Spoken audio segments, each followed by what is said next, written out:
Sir ये आम आदमी पार्टी में बीएसपी वाले क्या कर रहे हैं? अरे ये आप सवाल जब सवाल पूछते हो, अरे ये बीएसपी वाले ही हैं जो अपने समाज की लड़ाई लड़ने के लिए सड़कों पर आ जाते हैं।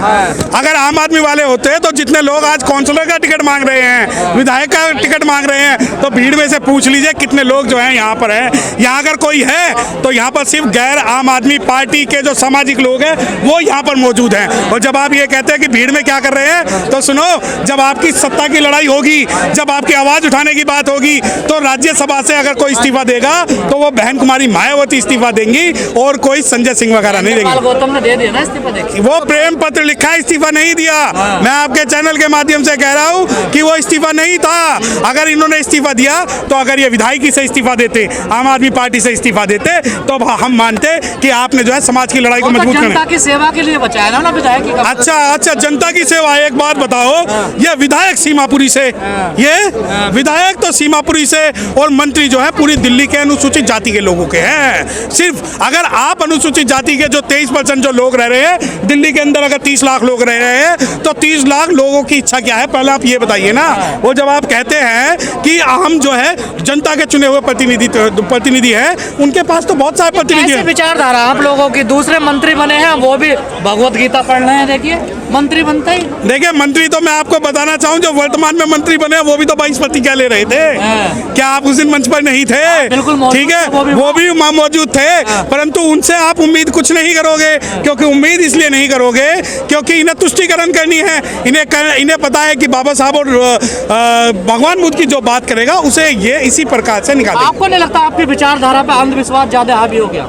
देखिए, आपकी यानी आम आदमी पार्टी की विचारधारा पे अगर अंधविश्वास भी हो गया है तो वो था, है और रहेगा। अम्बेडकरवादियों की बात कर रहा हूँ। किस आप नाम लेके बात कीजिए ना। देखिए, अगर आप ये कहते हैं कि वर्तमान में अगर आप मंत्री जी की बात कर रहे हैं, तो देखिए जी, जब वो लक्ष्मी और गणेश की बात करते हैं तो लक्ष्मी और गणेश की बात जो है वो मंत्री जी को उठानी चाहिए। मंत्री जी कह रहे हैं मैं समाज के साथ हूँ, समाज का जो शोषण हो रहा है उसकी आवाज उठाऊंगा मैं। तो ठीक है, सबसे पहले तो आवाज इस बारे में उठाइए ना कि जो अरविंद केजरीवाल जी बात करते हैं कि नोटों पर जो फोटो लगेगी वो लक्ष्मी जी की और गणेश की लगेगी, तो आप भी आवाज उठाइए ना, बाबा साहब की लगेगी। कर रहे हैं, वो कह रहे हैं अशोक स्तंभ लगना चाहिए, वो राष्ट्रीय चिन्ह है हमारा। नहीं, एक बात बताएं, जब अशोक स्तंभ को इलीगल तरीके से, गैर कानूनी तरीके से हटाया था, तब आपने आवाज क्यों नहीं उठाई? और जो अशोक स्तंभ जो हटाया गया वो गैर कानूनी है, गैर संवैधानिक है। और दूसरी बात, जब आप इस बारे में कहते हैं कि उसकी आवाज उठानी चाहिए, तो उसकी आवाज भी यही उठाएंगे जब आप ये कहते हैं कि हम समाज के प्रतिनिधित्व कर रहे हैं। वजह क्या? मंत्री जी के साथ है, मंत्री जी केजरीवाल के साथ है। देखिए, हम मंत्री जी के साथ सिर्फ उस लेवल पे हैं जब तक 22 प्रतिज्ञाओं की बात है।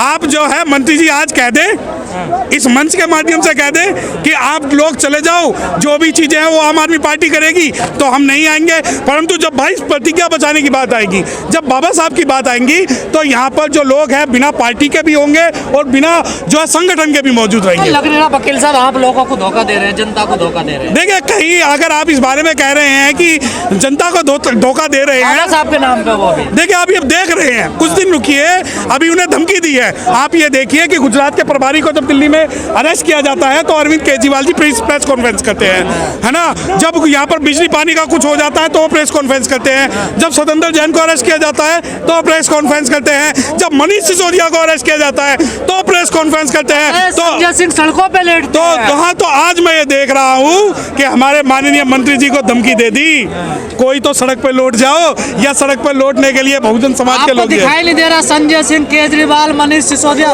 सारे लेट रहे हैं। नहीं, वो इसलिए लेट रहे हैं ना क्योंकि वो अपने हित के लिए लेट रहे हैं। अरे आपके लिए लेट नहीं, हमारे लिए नहीं। एक बात बताइए, ये क्लेम करते हैं कि इन्होंने 12 हमारे जो है 12 विधायक हैं हमारे।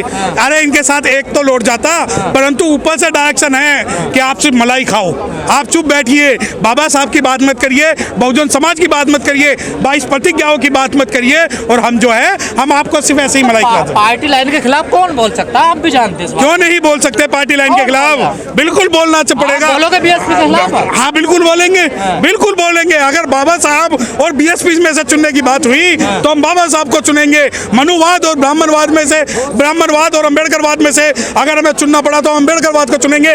और समाज के हित और आर्थिक हित में चुनने की बात हुई तो हम समाज के हित को चुनेंगे। और सामाजिक मिशन और राजनीतिक मिशन की जब बात होगी हम सामाजिक मिशन को चुनेंगे। और जब आप कहते हैं कि आप क्या बीएसपी को चुनोगे, बाबा साहब को चुनोगे, तो हमने ये राजनीतिक जो मिशन सीखा है वो बाबा साहब डॉक्टर भीमराव अम्बेडकर साहब की उंगली पकड़कर सीखा है।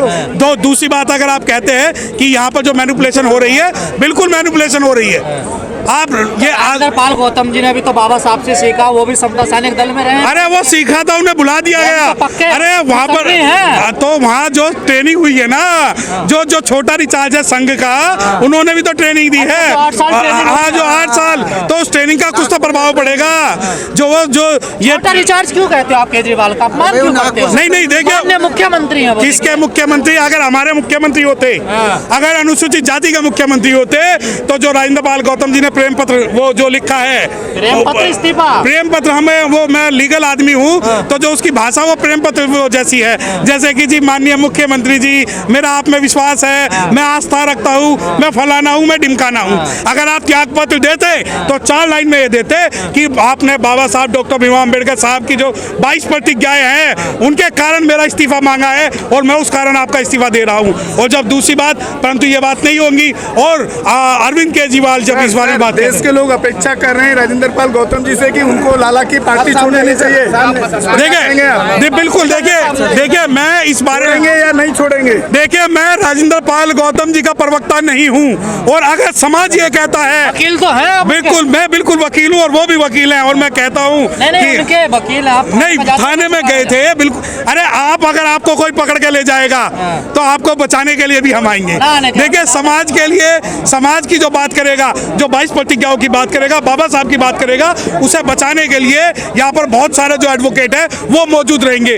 और दूसरी बात, जब आप कहते हैं कि भाई राजेंद्र पाल गौतम जी की जो आइडियोलॉजी है वो क्या है, वो राजेंद्र पाल गौतम जी या तो किसी डर में है या उनकी जो ट्रेनिंग है वो थोड़ी सी और होनी है, तभी जाकर। का क्या मतलब है? ये तो वक्त आने दे बता देंगे। गौतम जी, मैंने मतलब वही आरोप लगा रहे हैं जो बहन जी पे लगता है। एक सवाल कर लूं। हरिजन एक्ट बोलते हैं, SC ST एक्ट, आपका कोई जवाब नहीं आया आज तक। देखिए पे बोलते हैं सिर्फ। बिल्कुल आपकी बात जो है, जो हरिजन एक्ट है, पहले मैं बता दूं कि हरिजन नाम का कोई शब्द नहीं है। हाँ, नहीं, हरिजन सर जवाब नहीं दिया। नहीं हरिजन है उसको, उसके देखिए हाईलाइट कीजिए। नहीं, बिल्कुल देखिए, ये हमारी ड्यूटी, मैं सबके चैनल के माध्यम से कहना चाहता हूँ कि समाज की जो लड़ाई है, जितना हमारे बस में होंगी बिल्कुल लड़ेंगे और लड़ाई होगी। परंतु अगर यहाँ बात है, अगर जो यहाँ बात है कि राजेंद्र पाल गौतम की, तो मैं बताना चाहता हूँ कि राजेंद्र पाल गौतम जी है, राजनीतिक रूप से उन्हें अपनी आइडियोलॉजी समझनी पड़ेगी। आपने गुजरात में लोगों से जाके पूछा, आप तो टीवी में बैठ के दिखा दे रहे हो, अपने ही ऑडियंस बैठ रहे हो, 5-5 हज़ार वाले पंडित को बिठाते हो, 5-5 हज़ार वाले मौलाना को बिठाते हो, अब मुर्गी लड़ाते हो, वहीं पर मुर्गा लड़ाते हो, चोच में चोच लड़ाते हो।